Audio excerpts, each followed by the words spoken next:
Get reporting with me. I'm Dr. Matthew Leonardi. I'm here to teach you how to interpret ultrasound. We'll cover everything from the basics to advanced techniques. So whether you're a student, a healthcare professional, or just curious about ultrasounds, I hope you'll join me for the reporting ride. I am back for another episode of Get Reporting with Me, and I had to resume this series because I have the most amazing colleague in town right here with me. This is the first dual GRWM with a live colleague. So this is Professor Tina Tellum from Oslo, Norway. And you might hear some other sounds in the background. We have a new puppy who's playing just kind of nicely in the back. So hopefully, well, maybe he'll join us as well and tell us a little bit about what he thinks about the ultrasound. For this episode, we're going to talk about a postmenopausal patient in their 70s who's had an episode of postmenopausal bleeding and has come for an ultrasound. Now, they have a history of a couple cesarean sections, but otherwise a rather unremarkable gynecologic and otherwise health history. We're going to look at the transabdominal pictures, transvaginal pictures, and then actually we'll come back to some transabdominal pictures because sometimes that's actually more helpful to get information. And so you're just going to see Professor Tellum and I, and maybe Jovi in the background, looking at the ultrasound, and we're going to talk through the case over the next 10 or so minutes. All right. So essentially, our sonographers always start with transabdominal ultrasound to get a lay of the land, as you know, and we get a small glimpse here in the center of the screen of the uterus. And I'm just going to scan through, and we'll go slow. We'll talk about what we see. Jump in anytime you see something.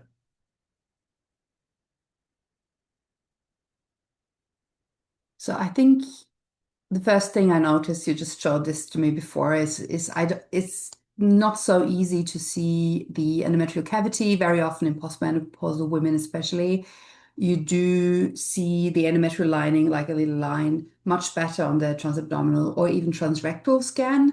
There's also a paper from the Jukovic group on that. Here we struggle a bit to see the endometrium. There is some hyperechogenicity. Do you want to, is it some myometrial? Maybe around here, a little bit of Is that the uterus cavity, we still, think. or is that just shadowing a bit higher up there? Hard to know, right? Yeah, I But we think see that, some sort of a mass-ish. yeah, I don't like the term mass because it's so unspecific, but Mhm. that's, I think, just, At the beginning of the preference. scan, Yeah, yeah. or lesion, or Yeah, I something. say lesion. Also, mass is always the patient. If we talk to the patient, they always hear cancer, they hear tumor. Mass is always a bit like negatively loaded, Sure. though. But at the beginning, before we can really characterize it, Mhm. it's a generic term. And as you know, the generic terms like complex and lesion are not always recommended. We want to try and figure out what it Mm. is. But when we start a scan, generic is fine because we got to get more information. Yeah. So let's keep going through. Mm. All right, so that's a still image. Again, not really a whole lot of information from my perspective. Nothing really in the Adnexal. And then here we go, starting the transvaginal ultrasound. My team always starts looking at the anal verge. We watch the bowel as we come in. We see the vagina. For me, this is not adding any additional information, but it's Yeah. reassuring. There's nothing concerning here. Yeah. And there doesn't seem to be free fluid ascites. So Yeah. instantaneous things that you're picking up, lack Mm. of fluid, that's a good sign. Yeah. And so here we have our first view of our uterus. We get a bit of a cervix view. I think we're a bit off to the side, maybe, Yeah. because we're seeing some vessels here. We don't see the endocervical canal. Mm. And then we see a very thin aspect just in that region there, which is probably, again, at the lateral aspect of the uterus. What do you think about this? I wouldn't, it could be a vessel, it could be something. So I think we need to see uh, a loop over this. And also instantaneously, you see the uterus is enlarged. Um, and now the loop, the So, lesion in the anterior wall is that there's like an area that is hyperechoic a little bit. Um, so as we scan through, I think one important clinical history bit that we got was the cesarean section history. I think that's a really vital piece of information because as we see this endometrium here, The cervix is a bit, I mean, filled with Nabothian cysts. It's not that Yeah. remarkable. But we see that this area of the endometrium, where's the best part? Maybe right around here, Hmm. it seems to be pulled up and then it kind of comes back down. So is this because the cesarean section, we have a little bit of an isthmocele in this region, or is this because there's a distortion of the actual endometrium, which to me so far looks here, which is being pushed back Hmm. at the fundal area? I But we think see it's a lots, combination. yeah. Yeah, yeah, And we see lots of little irregularities, hypoechoic, anechoic, cystic areas here. Probably this is all from the C-section history in this particular region. yeah. However, the anterior wall, there's not really a distinct, discrete lesion there. It's Hmm. just diffusely enlarged, and then you still see the endometrial uh, demarcation in towards that, but it's not very sharply demarcated. So it is for a fibroid, I would like to see more defined borders, more shadowing. So Hmm. I'm really curious to see if there's any Doppler signal in Yeah. this area. Yeah. So yeah, very, very asymmetric, but why? It's undefined at this point. So let's keep Mm. going through the images. All right, so here's the measurement of our uterus. Now, for our uterus measurements, we don't incorporate the cervix, but we measure the cervix separately. And we therefore have a sense of the length when you add the uterine length, the corpus length, and the cervix length. This is a relatively typical uterus size, I think, for a postmenopausal patient. There should be a transverse measurement coming soon. I'm going to skip ahead to that just for a second. It is, It's a bit bigger. I think it is Our bigger volume is than 84. yeah, there would be usually without fibroids, I would say there's sometimes the corpus is just around 2, 3 centimeters. Mhm. So I find it enlarged, to be Yeah. honest, just by eyeballing it. Um, Still, it could be now in this angle, we see a little bit better definition of the lesion. It could be some sort of funny fibroid, but I still think it's not very usual. hmm So let's scan through. So here's our first Doppler image, Mm. and looking at our settings here, what do you think? Are our settings okay? Zero point 0.9 is maybe a little bit Yeah, high. it's too high. I would So say PRF should be lower, so mhm. have a higher sensitivity, and then you could also see how the flow is in there. But if it's a cancer, even at zero Mm. point 0.9, we probably should be seeing a bit more than what we're seeing in the still image, do you think? So if you look at the publication on the sarcoma, there's not always a high Doppler flow. Okay. So it is described from 2, color score 2 to 4. Uh-huh. So it's not always requested. Okay. So let's keep going. So we now have a loop of the color Yeah, Doppler, and we get a little bit more activity. But if we're going to use principles that are evidence-based, we often refer to the iota color score. yeah, This would be a color score of 2, in my opinion. What do you yeah, think? yeah. Same? Okay. So color score 1 would be no flow, Hmm. 2 means some flow. Yeah. Yeah, I And agree with you. the Mm. nomenclature maybe is a bit controversial. Maybe no flow should have been 0 Yeah. instead of 1, but anyway, we follow the rules of the international guidelines. So let's keep scanning through. So obviously, our sonographers, they know that something is up here. They know that there's something that they really need to evaluate. We always do a standard color Doppler on the uterus, but it's really important when there is something unusual, we really focus on it. And they're going very slow because with faster motion, you can get artifact. Mm. And so they're going really slow, and nothing is really giving us any more Doppler here. All right, so now they're having a still, almost stillness of the probe, and Yeah. still nothing showing up here. So we can see that the demarcation to the outer myometrium is not very well defined. So usually you would expect to see the arcuate arteries maybe a little bit Mm, better. The white line, the hyperechoic line, is the bladder that is pulled up towards the C-section scar. There's some fibrosis there, but mm, this lesion for a, it could, again, it could be a funny fibroid, but given her age, almost 80 years old, 78, and um, also that there's not a great deal of shadowing, posterior shadowing, which would be very a positive sign for me, like Reassuring. reassuring. That was the word. Thank you. This one is a bit concerning. Mm. So we'll keep going through. This doesn't add any more information for us, but just kind of duplicates. And then we have our transverse views here.